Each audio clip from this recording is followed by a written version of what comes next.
Buen día, bienvenidos a Postdata. Es lunes 21 de julio, le tenemos las noticias. Comunidades indígenas de Michoacán recibieron con reclamos al presidente electo de la Suprema Corte de Justicia de la Nación, Hugo Aguilar Ortiz, a quien pidieron justicia que escuche y atienda a los pueblos originarios. Además, públicamente denunciaron la grave situación de inseguridad que enfrentan. Vía Zoom comparecerán ante diputados locales los 16 aspirantes a encabezar la Fiscalía General de Michoacán, por lo que se prevé que esta misma semana se elija la lista de 10 candidatos que se enviarán al gobernador Alfredo Ramírez para que seleccione la terna definitiva. La comisión inspectora contempla que esta misma semana quedarán listas las ternas de los que el Pleno Legislativo elegirá a los nuevos auditores especiales. La contralora de la administración bedoyista, Susana Marín Correa, se registró como aspirante a magistrada del tribunal en materia anticorrupción y administrativa. En una sola sesión del Pleno, contempla el Congreso de Michoacán realizar los 7 nombramientos de titulares e integrantes de organismos autónomos que tiene pendientes. Tras ser retenido por habitantes de Cherán durante una manifestación, el diputado local del Partido Verde Ecologista de México, Juan Antonio Magaña de la Mora, rechazó denunciar a los manifestantes y dijo entender sus reclamos. Integrantes del Comité de Familiares de Personas Desaparecidas de Apatzingán advirtieron que la creciente colocación de minas terrestres ha frenado las labores de búsqueda que realizan en la región. Como muestra de unidad y para conmemorar el 97 aniversario de la fundación de la Policía Federal de Caminos, elementos de diversas corporaciones de seguridad participaron este domingo en la carrera por la unidad en el centro de Morelia. Comenzamos.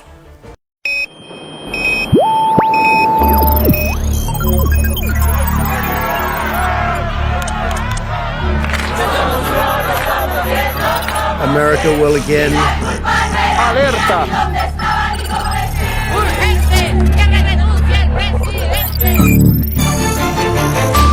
Vox FM presenta Postdata, periodismo responsable. Postdata con Carlos Monge. Comenzamos.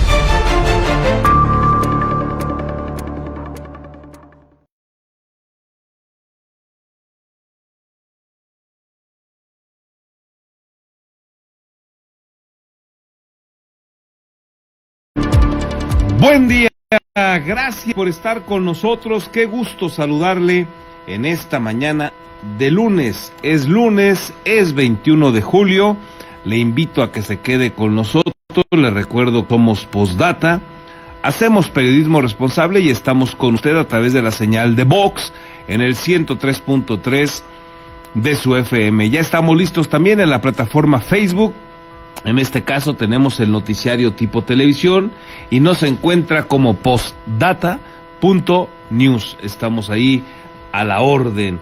Y un saludo también a usted que nos sigue a través de Radio Tele, en el canal 8 de Telecable, en la retransmisión que comienza en punto de las 8 de la mañana. Gracias a todos por el favor de su atención, de su confianza.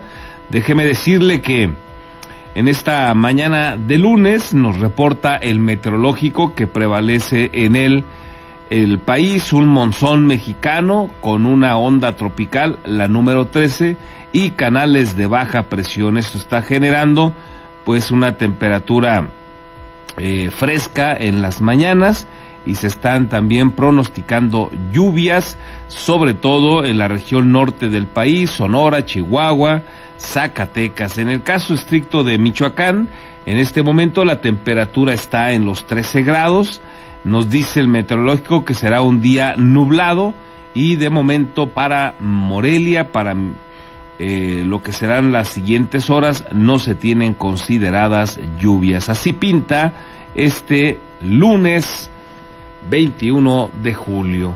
Vámonos con las noticias. Mire, comunidades indígenas de Michoacán recibieron con reclamos al presidente electo de la Suprema Corte de Justicia de la Nación, Hugo Aguilar Ortiz, a quien pidieron que haya justicia, que escuche y atienda a los pueblos originarios, y públicamente denunciaron la grave situación de inseguridad que enfrentan.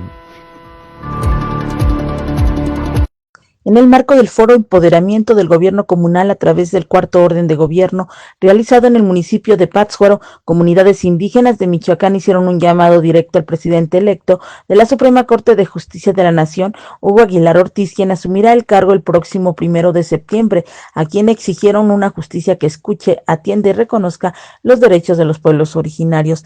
En un acto simbólico, integrantes del Consejo Supremo Indígena de Michoacán y representantes de las comunidades con autogobierno como Jarácuaro entregaron un documento al presidente electo del máximo tribunal del país.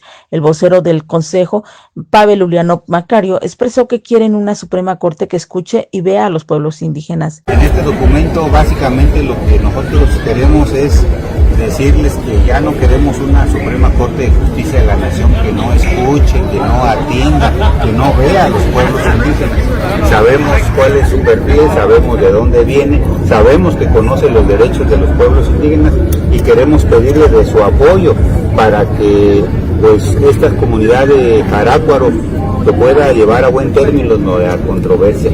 Eso es lo que estamos pidiendo de nuestro ministro. Queremos que ahora que asuma usted el cargo, pues nos pueda recibir a una comisión allá en la Ciudad de México o aquí donde usted nos diga, para platicar con usted y entenderle más lo que estamos trabajando. El documento entregado por las autoridades comunales solicita al próximo titular del Poder Judicial Federal que se mantenga abierto al diálogo y reciba una audiencia a las comunidades para atender sus procesos de autonomía, entre ellos controversias constitucionales relacionadas con su derecho a la libre determinación.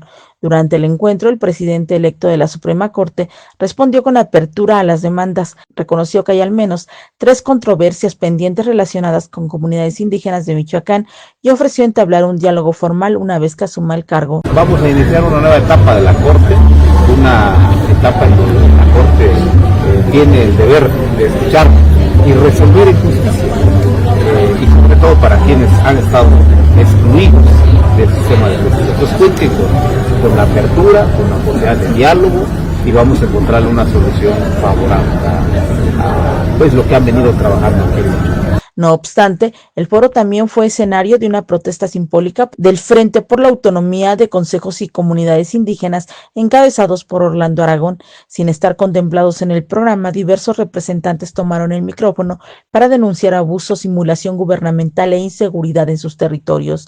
Sin seguridad no puede haber justicia, se leía en cartulinas y playeras que portaban las y los manifestantes.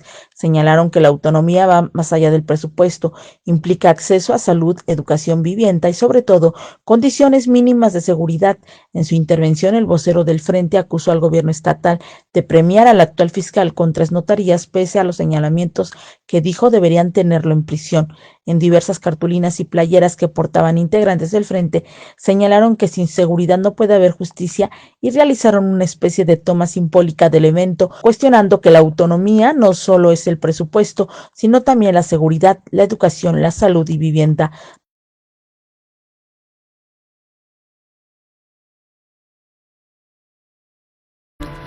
Comunidades indígenas de Michoacán, pues ahí le dieron esta bienvenida y estos reclamos a quien va a estar ahí como presidente de la Suprema Corte de Justicia de la Nación. Es presidente electo, un personaje, Hugo Aguilar Ortiz, cercano al oficialismo, muy cercano a López Obrador, operador de lo que fue también el Tren Maya. Lo han acusado comunidades indígenas del sureste de nuestro país con reclamos del trabajo que hizo por el oficialismo, más allá de hacerlo por los indígenas. Es este personaje que también lo recordamos señalando que ya no vas a usar la toga porque pues le parece que es inadecuado, pero usa zapatos Ferragamo, de lo más caro que se puede uno poner en los pies, y ahí no tiene ningún empacho. Fue evidenciado pues yendo a entrevistas donde pues iba con este tipo de indumentaria que se vuelve en una contradicción y que no hace falta más para identificarlo. Veremos qué resulta, pero la expectativa es totalmente desafortunada. Este tipo, por ser indígena, pues no lo hace perfecto ni inmaculado. Es un ser humano más que tiene sus virtudes y sus defectos, y entre los defectos, bueno, pues es acusado de haber engañado a comunidades indígenas, han levantado la voz desde que salió electo, y lo menos que lo han acusado es de ser parte del oficialismo, un cercano a López Obrador, que hizo trabajos para convencer a comunidades allá de que, por ejemplo, pasara el Tren Maya, tumbara árboles y deteriorara sus regiones. Son de las críticas que se le han hecho. Vamos a ver si alguna llega a algún puerto. Por lo pronto es el futuro presidente de la Corte de nuestro país. Y durante el evento que encabezaron el gobernador Alfredo Ramírez Bedoya y el presidente electo de la Suprema Corte de la Nación en Pátzcuaro, al que no fueron convocados los medios de comunicación, representantes de comunidades indígenas denunciaron la situación de inseguridad generalizada que enfrentan en todo el estado y el incumplimiento del gobierno estatal a sus compromisos. Ante la problemática, pidieron que el martes 22 de julio a las 10 de la mañana, autoridades estatales y federales instalen una mesa de trabajo con las comunidades en Casa de Gobierno. Como sabemos, la comunidad hermana de Cherán-Queri fue víctima de un ataque a manos del crimen organizado el pasado 2 de julio de este año. Como comunidades de este frente, nos solidarizamos con Cherán y con su lucha.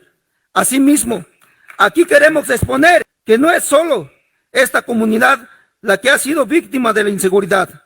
Esta situación nos alcanza a todas las regiones, desde la zona de lacustre del lago, siguiendo por la meseta Purépecha y la Cañada, desplazando a los hermanos de la costa Nahua y ensañándose con los hermanos Mazaguas o Tomís del Oriente. Desde el 5 de abril de 2017, luego de la masacre ocurrida en Narantepacua, venimos denunciando esta situación que padecemos las comunidades indígenas de las 4 regiones de los pueblos originarios de Michoacán. En los últimos años, en numerosas ocasiones, nuestras comunidades y especialmente nuestros cuerpos de seguridad comunal han sido víctimas de ataques armados e incluso secuestros. Nuestros comuneros han perdido la vida y otros han sido gravemente heridos en hechos que en ese momento ha sido del conocimiento de las autoridades estatales y federales. Pedimos que de forma inmediata se establezca una mesa el día martes 22 de julio entre el gobierno del estado de Michoacán, las autoridades correspondientes del gobierno federal, nuestras autoridades y las autoridades de comunidades de los 4 pueblos de Michoacán que ejercen autogobierno para, primero, dar seguimiento a los acuerdos incumplidos por el gobierno estatal en la materia de seguridad y segundo, establecer nuevas estrategias para atender esta grave problemática.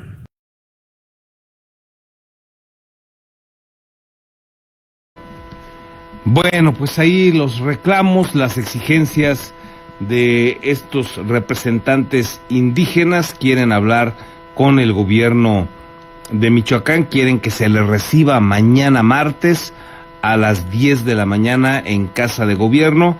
Veremos si se dan estas reuniones de trabajo y si efectivamente hay un interés genuino de parte del gobierno de atenderlos. No hay duda de que los traen en el discurso, no hay duda que los traen, digamos, en la publicidad, en la difusión de este gobierno. Ahora vamos a ver si en los hechos también lo reciben. Ya ve que el tema, por ejemplo, de alternancia de género o tiempo de mujeres, como le llaman cotidianamente, pues es puro rollo, ¿no? Es pura verborrea. En los hechos no es tiempo de mujeres, en los hechos Morena ha optado por los varones y en los hechos pues está en una rebatinga terrible y sin embargo en el discurso dicen que hay unidad y que todo va bien y cuando todo mundo sabe que eso es una enorme mentira. Pero bueno, una cosa es la difusión, la publicidad y otra cosa son los hechos. Veremos cómo les va a los indígenas, que son una constante en la publicidad que maneja el gobierno del estado. Y mire, vía Zoom comparecerán ante diputados locales los 16 aspirantes a encabezar la Fiscalía General de Michoacán, por lo que se prevé que esta misma semana se elija la lista de 10 candidatos que se enviarán al gobernador Alfredo Ramírez para que haga la selección de una terna que regresará al Congreso del Estado para ser votada. Lamentable que ante una decisión tan complicada, una decisión tan importante, donde se va a elegir a un fiscal para 9 años, después de que llegó Adrián López Solís como señalado como el fiscal carnal de Silvano Aureoles Conejo, aunque recientemente decía Octavio Campo, el dirigente del PRD y diputado local, que Adrián López no había sido el favorito de Silvano Aureoles, que había sido Martín Godoy. ¿Se acuerda usted de este personaje que llegó a la Procuraduría y que luego en el tiempo de Silvano Aureoles, en ese momento era el secretario de Seguridad Pública, luego pues falleció en un accidente de helicóptero con también el que era el titular del área del sector salud, de atención a, no recuerdo bien cuál era el cargo, atendía cuestiones ahí en el ámbito de la salud, y falleció también con Martín Godoy en este accidente aéreo. Y bueno, pues eso decía Octavio Campo, que en aquellos días el preferido de Silvano Aureoles era Martín Godoy. Sin embargo, en los hechos, después de que se complicó la situación de Martín Godoy, concediéndole que tenga algo de razón Octavio Campo, pues el trabajo que se hizo desde el gobierno de Silvano Aureoles fue para favorecer a Adrián López Solís. Generó una rebatinga en el Congreso del Estado. Uno de los que estuvieron en esa disputa fue Alfredo Ramírez Bedoya, negado a que quedara un Adrián López Solís al frente de la Fiscalía. Mostró su voto incluso en aquella ocasión para asegurar que él no estaba siendo parte de lo que fue o de lo que se presumió como un acto de corrupción, donde se presume que el gobierno de Silvano Aureoles compró el voto de varios diputados, varios de ellos, por cierto, de Morena, y por eso Alfredo Ramírez en aquellos días pretendía que todos los de Morena, por lo menos, mostraran su voto, para que no quedara duda de que iban en contra del fiscal carnal de Silvano Aureoles, y pues al final no se logró. Al final solo Alfredo Ramírez mostró el voto y Adrián López logró la mayoría calificada, y quedó la enorme sospecha de que se había logrado gracias a un reparto de billetes, de compromisos que hizo Silvano Aureoles con esos diputados que le dieron el voto. Eso es lo que quedó en el recuerdo. Siempre será difícil demostrarlo, tener la evidencia de la compra del voto, de la compra de la conciencia, de la prostitución de los diputados. Eso siempre será difícil. No son tan tontos como para evidenciarse. Alguna vez lo fueron, alguna vez pudimos evidenciar cheques, o mejor dicho, depósitos que les hicieron para otras aprobaciones en otros gobiernos, de Lázaro, de Leonel Godoy, donde pues el mismo día, a la misma hora y previo a una votación les caía el billete en sus cuentas, y luego salieron a decir que eran préstamos y no hallaban cómo darle la vuelta. Bueno, ya no se ha repetido algo así. Se presume que ahora esos recursos se reparten en efectivo, en especie en todo caso, y de manera muy cuidada, muy escondida. Y ese es el recuerdo que se quedó cuando se decidió que fuera Adrián López Solís. Con todo lo que implica esta decisión, los diputados locales, la actual legislatura está optando por entrevistarlos a distancia, vía Zoom. No ahí, no para corroborar que sepan, no para tenerlos de frente, no, sino vía Zoom, donde se pueden ellos arropar con gente especializada que les esté dando las respuestas, por citar solamente un ejemplo menor de lo que puede ser una pésima idea de hacerlo vía Zoom, no presencial, ante un hecho tan importante. Yo digo que es la crónica de un fiscal anunciado. Todo indica que será Carlos Torres Piña. No lo veo anotándose como se anotó finalmente, no lo veo para ir a perder. Si va el secretario de gobierno actual, quien ha logrado tener una serie de reuniones con diputados locales, dirigentes partidistas, etcétera, si opera como secretario de gobierno y viene de una derrota en lo electoral contra Alfonso Martínez Alcázar, para él sería muy desafortunado tener otra derrota ahora en la búsqueda de la Fiscalía. Por ese motivo pensaría yo que está totalmente amarrada su designación. No va a poder quitarse esta consideración, esta crítica de que será el fiscal carnal de Alfredo Ramírez Bedoya. Mucho más grotesco incluso podría ser el procedimiento, cuando menos igual que el de Silvano Aureoles, tratando de cuidarse las espaldas Silvano con Adrián López Solís, y ahora tratando de cuidarse las espaldas Alfredo Ramírez suyas y las de su gobierno con un fiscal carnal como sería Carlos Torres Piña. No hay otra manera, él deberá entenderlo, él deberá engrosar la piel, y si se anotó para fiscal, pues tendrá que tener claro que va a tener que cargar con esta crítica de ser el fiscal carnal, y por todo esto no lo veo yendo a inscribirse, no lo veo haciendo el proceso y perdiendo, no lo veo. Me parece que esto está totalmente planchado, y por eso incluso uno pensaría que los diputados van a hacer todo el show para que haya mayor credibilidad, para tratar de convencer a alguna persona de que se hace lo correcto, y que mandarían llamarlos de manera personal para hacer las entrevistas. Pues no, ni siquiera eso, va a ser vía Zoom.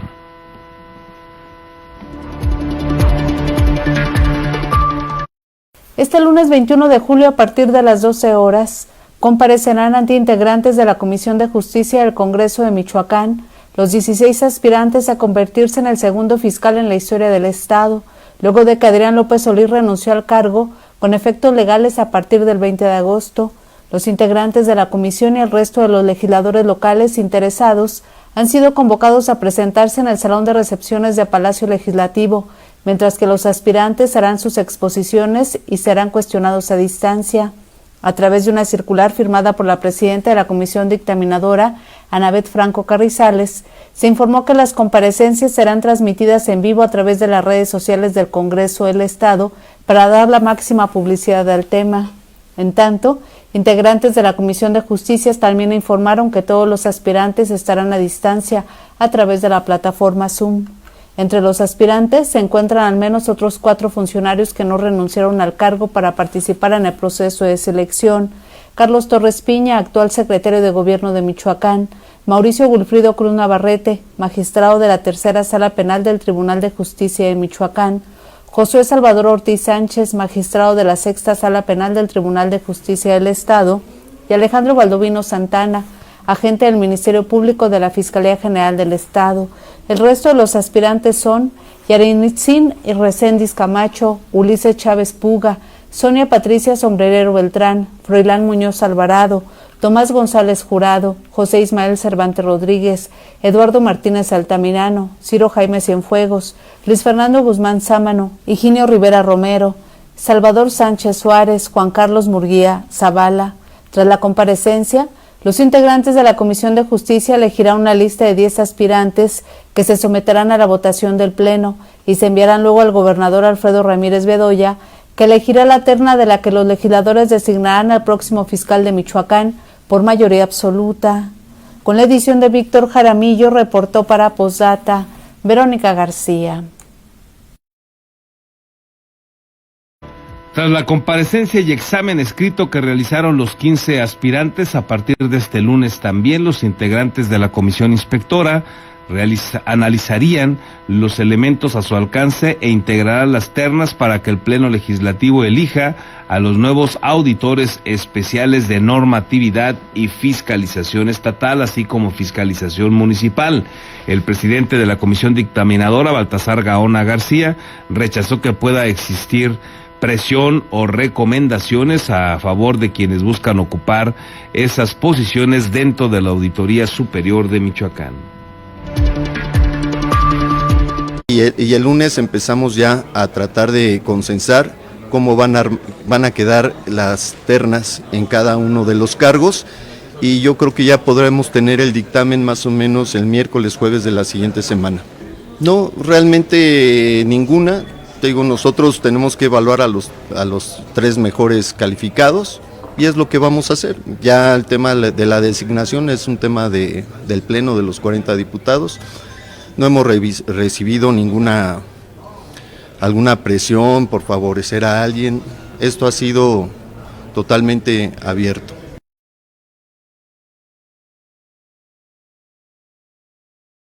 Un total de 8 aspirantes se registraron para ocupar también el cargo de magistrado o magistrada del Tribunal en materia anticorrupción y administrativa de Michoacán, que el Congreso local ha reservado ya para una mujer. Tras renunciar a la Secretaría de la Contraloría de Michoacán el pasado 22 de abril, Azucena Marín Correa fue la primera en acudir al Congreso local para registrarse y contender por esta posición.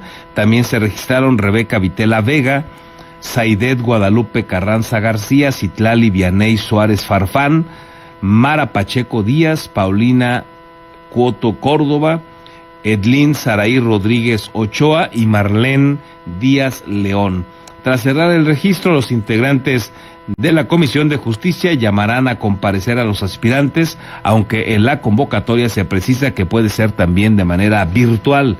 Luego de la comparecencia de dicha comisión, se emitirá una terna con los aspirantes para someterlas a consideración del Pleno, que deberá elegir con mayoría absoluta, es decir, 2/3 partes de los diputados presentes. Así es que, pues ahí está otro rasgo importante que usted debe de tener en cuenta y que tiene que ver con esta protección que está intentando dejar Alfredo Ramírez Bedoya de sus espaldas. Ahora manda a Azucena Marín Correa a la Contraloría, o mejor dicho, que estaba en la Contraloría, la manda ahora al Tribunal en materia anticorrupción y administrativa de Michoacán. Está tratando, evidentemente, Alfredo Ramírez de dejar pues a los cuates en piezas claves para cuidarse las espaldas en áreas donde se revisa las cuentas públicas, en áreas donde pueden llegar denuncias de corrupción. Está tratando de protegerse, ya lo hizo con su compadre, el auditor superior de Michoacán, Marco Antonio Bravo Pantoja, ya tiene a algunos otros cuates también en este mismo Tribunal Anticorrupción. Ahí va otra de sus cercanas, como lo es Azucena Marín Correa, que estuvo en la Contraloría del Estado, viene de ahí, de ser equipo de Alfredo Ramírez, y pues si pretende ir al área anticorrupción, bueno, pues de alguna manera es para autoprotegerse, no solo a Silvano y al gobierno, sino a ella misma, que estuvo en esa área de la Contraloría y ahora va al área anticorrupción, y usted puede apostar que va a ser ella la que elijan. Además, es casi un hecho, aunque pues hay otras ahí registradas, como le acabo de leer. Usted pudiera casi estar seguro que Azucena Marín Correa pues va a ser otra de las integrantes de este tribunal en materia anticorrupción, y por eso también está buscando que tenga un fiscal carnal, y al que ha elegido y al que no le ha quedado de otra más que ser, digamos, consecuente con Alfredo Ramírez Bedoya, quien ha decidido jugarse ahí por lo menos momentáneamente su trayectoria política, ponerle una pausa, es justamente Carlos Torres Piña. Y bueno, pues está cubriendo las espaldas por todos lados, lo está intentando Alfredo Ramírez Bedoya. Vamos a ver si logra mantenerlos de su lado a todos ellos, porque muchos así parecían estar cercanos a Silvano Aureoles, y luego en un determinado momento pues le dieron la espalda y se cargaron con Alfredo Ramírez, el enemigo. Hay muchos nombres que se pueden manejar, que se pueden reconocer en esa lógica. Uno de los más grotescos, Antonio Soto Sánchez, que terminó con el gobierno de Silvano Aureoles, que fue parte prácticamente del equipo de trabajo en la contienda electoral, que le hizo severas críticas a Morena, de López Obrador, dijo que era el peor presidente en la historia de este país. En eso tiene toda la razón Antonio Soto Sánchez, pero pues para quienes están ahí de aplaudidores de López Obrador y le rinden esa feligresía, pues parece extraño, cuando menos, que lo haya sacado y lo haya protegido Alfredo Ramírez Bedoya, dándole chamba y teniéndolo ahí ahora en la Secretaría del Migrante. Ahí también está un Elías Ibarra Torres, que empezó con Silvano Aureoles y que ahora está con Alfredo Ramírez, y que ha regresado con él a la Secretaría de Salud ya por tercera ocasión.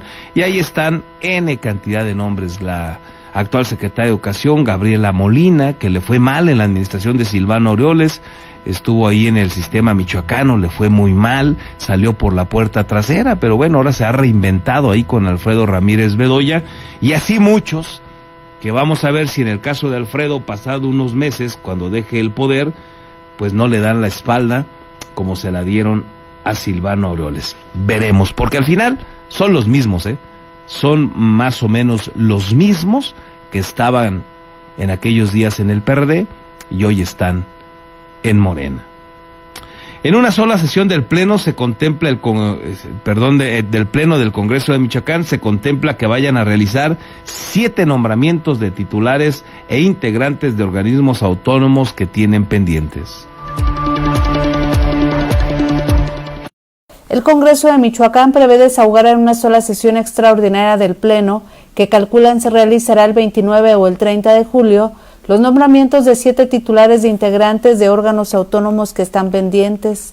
La presidenta de la Junta de Coordinación Política, Fabiola Lanís Sámano, explicó que las comisiones de dictamen trabajan para tener en tiempo las propuestas que debe avalar el Pleno Legislativo, pero confió se reúnan las condiciones para desahogar todos en una sola sesión.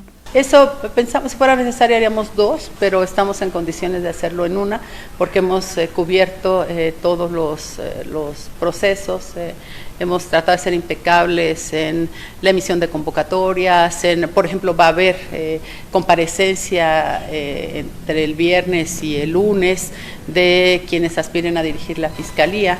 Ya hubo comparecencia de quienes aspiraron a dirigir la Comisión Estatal de Derechos Humanos, o sea, hemos cuidado muchísimo los procedimientos. La legisladora descartó que sean procesos de trámite y que los nombres de quienes encabezarán las posiciones ya estén acordados. Yo creo que quienes aspiran legítimamente a ocupar esos espacios están en su derecho de hacer sus cabildeos, de buscar a las y los diputados, buscar actores políticos que inciden. No solamente es que cumplan con el requisito, sino también hay que hacer un trabajo previo, y hay gente que pues lo hace difundiendo sus perfiles, hay quien lo hace convocando a los medios para que se sepa que están compitiendo, y esto entra en la lógica, en la normalidad democrática. Yo no veo ninguna dificultad. A la fecha, el Congreso de Michoacán tiene pendiente la designación del fiscal general de Michoacán, el presidente de la Comisión Estatal de Derechos Humanos, los 3 auditores especiales de normatividad, fiscalización municipal y fiscalización estatal de la Auditoría Superior de Michoacán, el titular del órgano de control del Instituto Electoral de Michoacán y la 5ª Sala del Tribunal en materia anticorrupción y administrativa del Estado. Al respecto, Fabiola Lanís precisó que se tiene lista la terna para el nuevo ombudsperson del Estado, que integran Angélica María Aguilar García, Gabriela García de León Montero y Josué Alfonso Mejía Pineda, así como la selección de 5 personas idóneas para la Contraloría del IEM. Luego de que el pasado 15 de julio se dio por concluido el primer año de trabajo de la legislatura local, esta semana se tiene prevista además otra sesión extraordinaria, donde se debe avalar el listado de 10 aspirantes a la Fiscalía General de Michoacán, que se enviará al gobernador Alfredo Ramírez Bedoya. Con la edición de Víctor Jaramillo, reportó para Posdata Verónica García.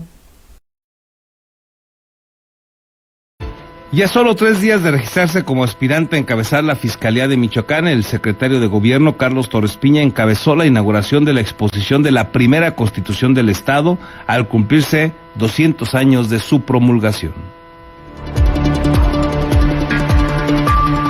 Al cumplirse 200 años de la promulgación de la primera Constitución del Estado Libre y Soberano de Michoacán, el documento original se puso en exhibición en el Salón Galerías de Palacio de Gobierno, donde permanecerá hasta el 30 de agosto, a fin de que turistas y visitantes puedan conocerlo, luego de que fue sacado del Museo del Estado, en tanto se remodela dicho inmueble. El secretario de Gobierno, Carlos Torres Piña, encabezó el acto, en el que de manera inusual leyó el mensaje en el que relató que la Constitución de Michoacán fue una declaración de principios y aspiraciones para un nuevo orden social, en una nación que comenzaba a dar sus primeros pasos como república, y que por sus características fue ejemplo para otras entidades.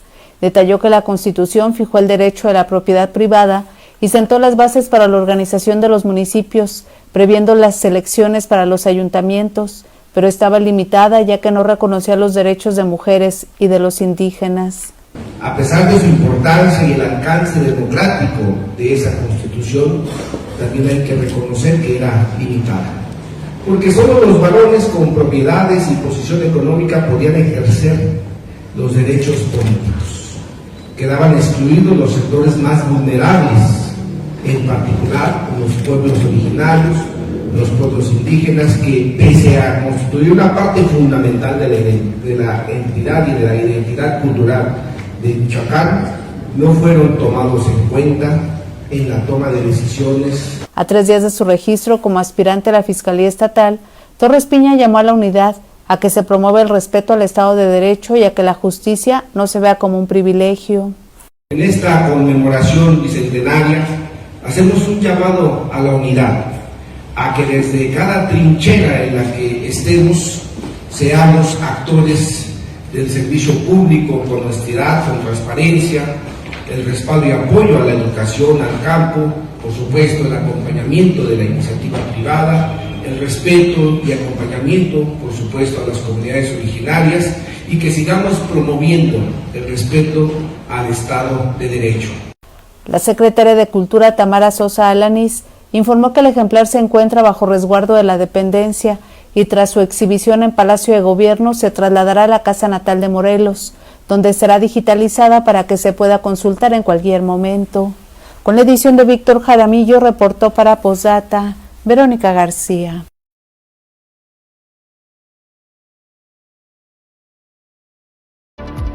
Integrantes del Comité de Familiares de Personas Desaparecidas de Apatzingán advirtieron que la creciente colocación de minas terrestres ha frenado las labores de búsqueda que realizan en esa región.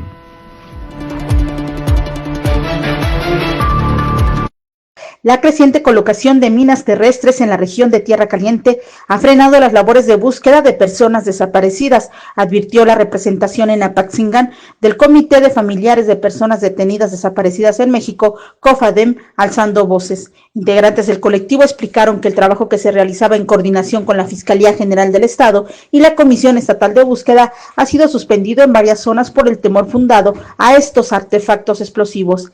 Y pues la gente no quiere participar porque le da bastante miedo. ¿Esta búsqueda bien programada con la comisión de búsquedas o con alguna dependencia? Sí, con fiscalía y comisión de búsquedas.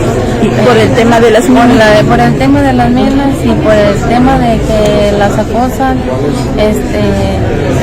se han detenido. Recordaron que hace un año aún se realizaban brigadas con colectivos de otras entidades y que en algunas se lograron hallazgos positivos. Sin embargo, actualmente las condiciones de seguridad han empeorado. El peligro no se limita a las búsquedas organizadas. Las minas también han modificado la vida rural. Pues ahorita más que nada, ahorita está la delincuencia muy alta, que nos está rebasando en todo, en desaparición, en secuestro, en desplazados. Pero pues nosotros lo que hacemos es acompañarlos a la fiscalía, a nuestros compañeros de desaparecidos, pero pues desgraciadamente pues no se concluyen las cosas, no dan ya un apoyo a propósito para las víctimas. El temor a pisar un artefacto oculto en los caminos o sembradíos ha paralizado la actividad agrícola y también ha limitado la recolección de información sobre nuevas desapariciones. El colectivo identificó zonas de alto riesgo como Puerta de Alambre, La Cofradía, Los Hoyos, Naranjo, El Aguaje y Aguililla, donde las búsquedas están prácticamente detenidas por el riesgo de detonaciones. Lo que es en las partes de alrededor, como decir Puerta de Alambre, La Cofradía,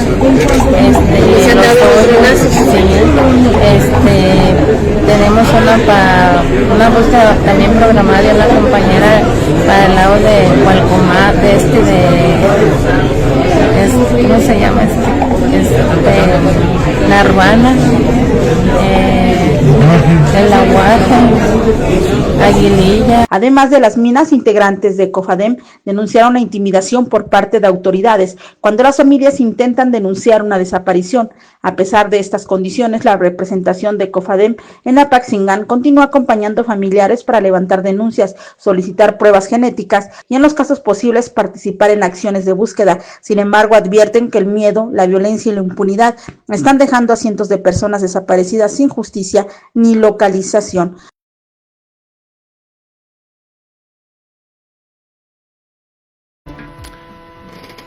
Y como todos los días, muchas gracias por comunicarse con nosotros, dejarnos sus saludos, sus opiniones. Verónica Sacristán nos dice: buen día, feliz inicio de semana, saludos para todos, bendiciones, excelente noticiario, gracias por tenernos informado. Al contrario, Verónica, gracias por estar aquí con nosotros. Gerardo Méndez, buenos días, esperando que tengan bonita semana todo el equipo. Torres Piña no renuncia al puesto de secretario porque aún no tiene los votos suficientes y para no quedar como el perro de las dos tortas, aunque en lugar de atender los problemas como el de Aranza, que bloquearon la carretera, a pesar de estar el Festival de los Globos, y no puede con esto, ¿cómo será si lo nombran fiscal? Gracias también por tu opinión, Gerardo. Melchor Ornelas, buen día, Carlos y amigos. Inicio preguntando qué era a la cárcel también a Dan Augusto López. Me parece que nos quiere decir aquí Melchor Ornelas la pregunta de si irá a la cárcel a Dan Augusto López. Concluyo felicitando por los 100 años a una escuela tradicional de Morelia, La Tipo. Hoy cumple 100 años. Felicidades a todos sus alumnos y exalumnos. Gracias, Melchor. Pues veremos, ya ves que ayer a Dan Augusto lo arroparon ahí en Morena, lo aplaudieron. Está en la duda sus vínculos con este pues presunto líder delincuencial allá de Tabasco, al que tuvo de secretario de Seguridad Pública, pero ayer los de Morena le aplaudieron, lo cobijaron en su evento nacional, así es que no hay mucho que decir. Trae una defensa férrea hasta de la presidenta Claudia Sheinbaum, se ha visto muy mal, este tipo que anda huido y del que salió ahí el ruido de que había muerto en días pasados en Panamá. Bueno, pues no se ha confirmado esa información, pero pues Claudia Sheinbaum ha salido a evidenciarse porque pues es un personaje que se dijo en varios medios de comunicación que había huido desde enero de este año.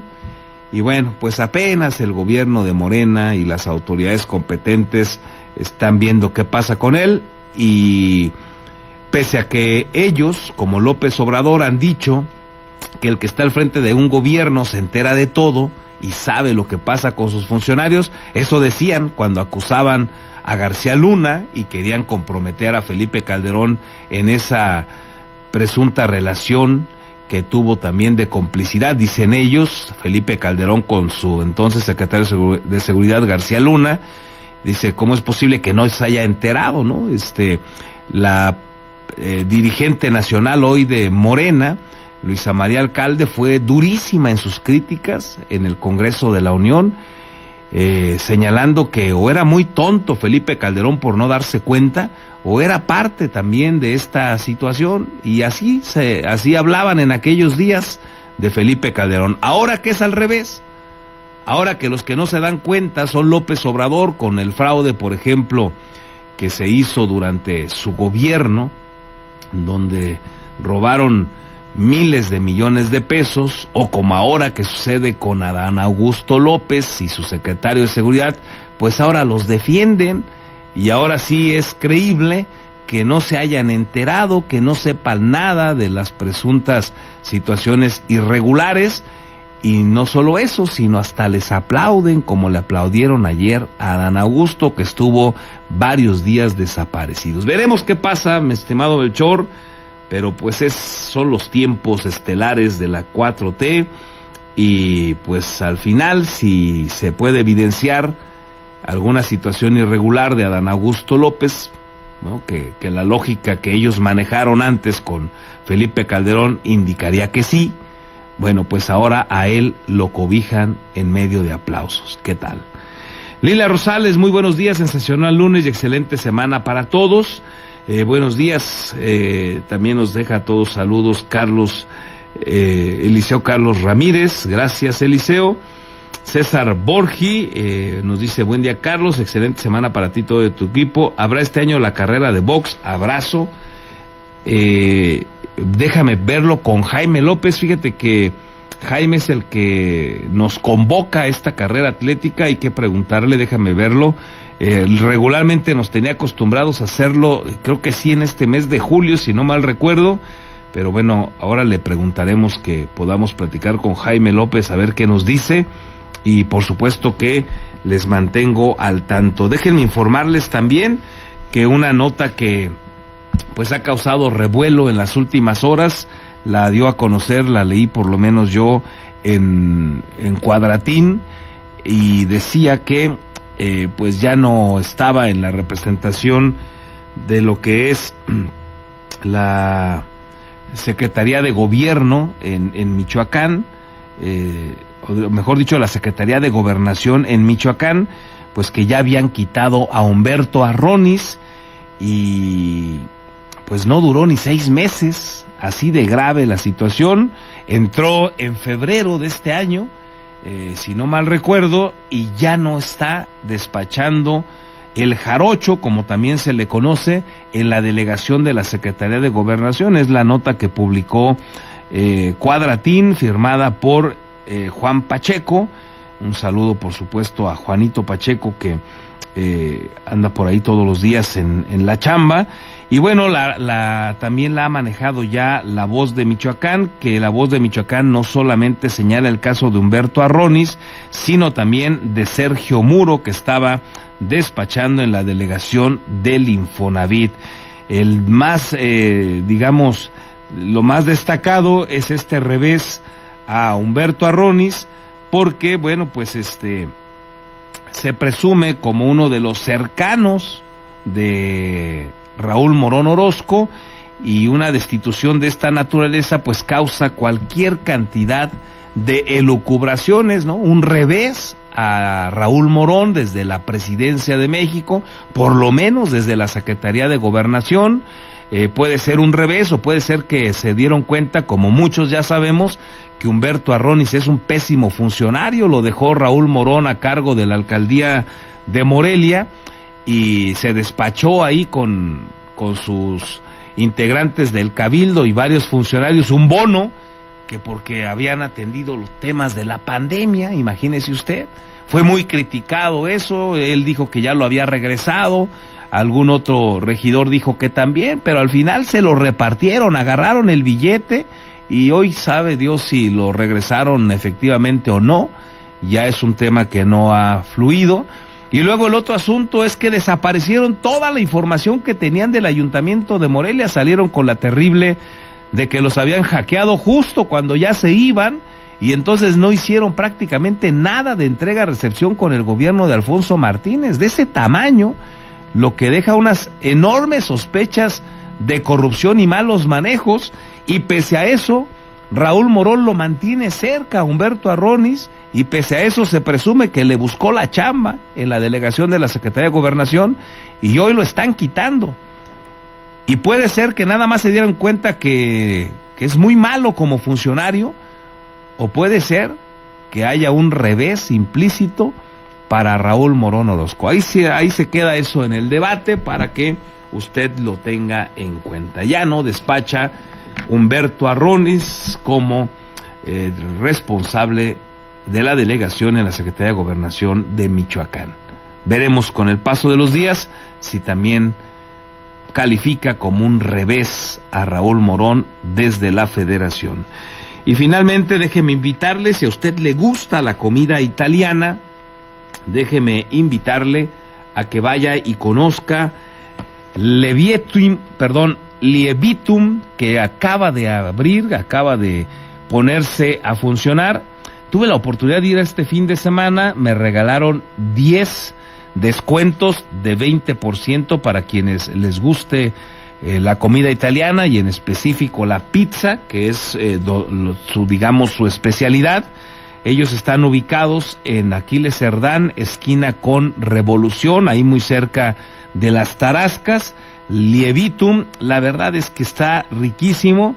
me hizo favor de invitarme a Andrés Montoya, buen amigo, el ingeniero, y estuvimos ahí degustando unas pizzas que están muy ricas, y ahí pues ya me hicieron favor de regalarnos estos 10 descuentos del 20%. Si usted quiere ir, mándeme un mensaje para guardarle uno de estos descuentos del 20%, mándeme un mensaje de WhatsApp al 4433 18 10 22, o aquí déjemelo también en el Facebook, y los vamos tomando en cuenta para darles uno de estos descuentos. Vale la pena ir a cenar, sobre todo a mí la pizza se me antoja para cenar, una buena pizza en Liebitum, ahí en este domicilio que le acabo de comentar, Aquiles Cerdán, esquina con Revolución. Los productos que usan pues son italianos, el dueño, el chef, el que le sabe ahí a la comida italiana, pues es italiano, y entonces eso le da un plus, así es que se lo recomiendo. Déjeme ir una breve pausa y regresamos. Le dejo con la información también del Ayuntamiento de Morelia.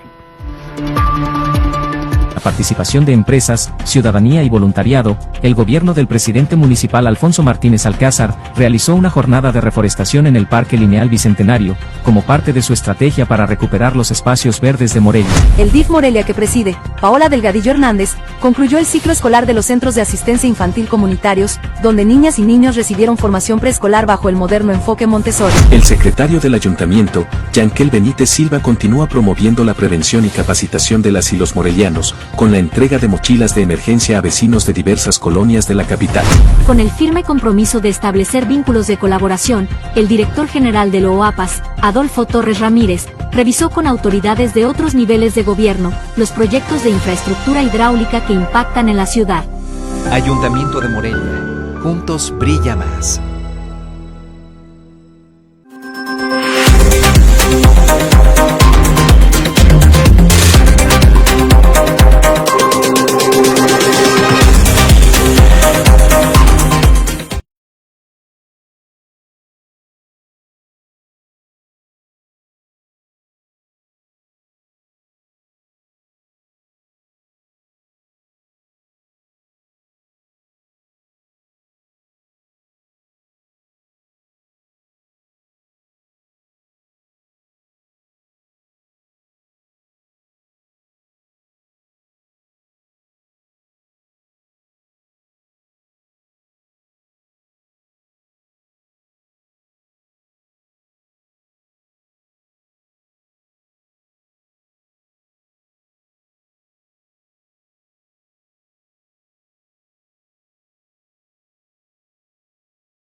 Ya estamos de regreso, gracias por continuar con nosotros. Vamos ahora con lo que sucede en el ámbito de la seguridad en Michoacán con los amigos de Red 113, la voz de Marcos Morales. Mi estimado Marcos, adelante, buen día. Hola, ¿qué tal, Carlos? Muy buenos días, un gusto al poder saludarles. Vamos a comenzar en esta ocasión en Morelia. Y es que un joven motociclista murió al accidentarse sobre los carriles centrales del periférico Paseo de la República. Eso en el sentido del Estadio Morelos hacia la salida Salamanca. De acuerdo con las autoridades, se trató de un derrape, el cual se dio anoche frente a la colonia Lago 1 en las inmediaciones de la Macroplaza Estadio. Se apreció que la moto siniestrada es una de la marca itálica de color negro, la cual acabó en el camellón central. El muchacho que la pilotaba acabó sin vida en el carril de extrema izquierda. Su identidad hasta el momento es desconocida. Él tenía aproximadamente 26 años de edad, vestía ropa deportiva de color negro. En tanto, en Uruapan, un hombre fue asesinado a balazos por fuera de su domicilio por pistoleros motorizados que lograron escapar sin que se conozca el móvil de la agresión. En la colonia La Guadalupana, el afectado lavaba una camioneta de su propiedad cuando fue sorprendido y acribillado por los criminales que, tras los disparos, huyeron a toda velocidad sobre la calle San Juan. Vecinos y familiares reportaron la agresión al número de emergencias, por lo que al lugar acudieron policías, oficiales de Guardia Nacional y paramédicos. Sin embargo, el sujeto ya no tenía signos vitales. Finalmente, también informarles que en Zamora, anoche un peatón fue ultimado con disparos de arma de fuego a unos metros del santuario guadalupano. El número de emergencias se alertó sobre una agresión con disparos en el paso peatonal de la esquina de la avenida 5 de Mayo y la calle Melchor Ocampo. Policías llegaron a la zona, encontraron un hombre tirado con impactos de bala en la cabeza. Enseguida arribaron también socorristas que confirmaron la muerte de un masculino entre 30 y 35 años de edad, el cual vestía una camisa de color negro, pantalón de mezclilla azul claro y tenis de color negro. Mi estimado Carlos, es la información. Gracias, Marcos, excelente semana. Quedamos al pendiente, un excelente inicio de semana para todos. Finalmente le informo que la Universidad Vasco de Quiroga destaca que comunicar con impacto es el reto de las ciencias de la comunicación.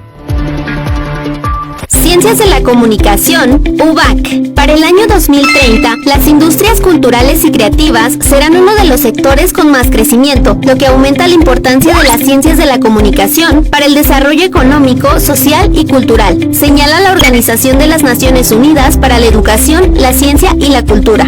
Sin embargo, el Instituto Nacional de Estadística y Geografía reporta que el 40% de las empresas en México tienen dificultades para contratar personal capacitado en áreas de ciencias de la comunicación, lo que provoca un déficit de profesionistas preparados para adaptarse a los nuevos entornos digitales y tecnológicos. La Universidad Vasco de Quiroga es la primera institución de Michoacán que ofreció la licenciatura en Ciencias de la Comunicación, dirigida a personas con inquietud por el manejo de la información, investigación e impacto social, donde no solo adquieren conocimientos teóricos, sino también habilidades técnicas y creativas. Cuenta con un plan de estudios con asignaturas como semiótica, periodismo digital, diseño web, producción de radio y televisión, mercadotecnia, entre otras. La licenciatura de 8 semestres está respaldada por el Consejo de Acreditación de la Comunicación y Ciencias Sociales y la Asociación para la Acreditación y Certificación en Ciencias Sociales, lo que garantiza su calidad integral. Los egresados pueden desempeñarse en medios de comunicación, agencias de publicidad, empresas privadas, organizaciones públicas o como gestores de redes sociales y productores audiovisuales.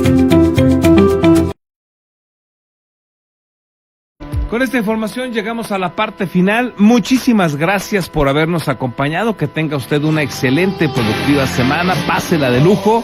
Y por aquí nos vemos o nos escuchamos mañana. Hasta entonces.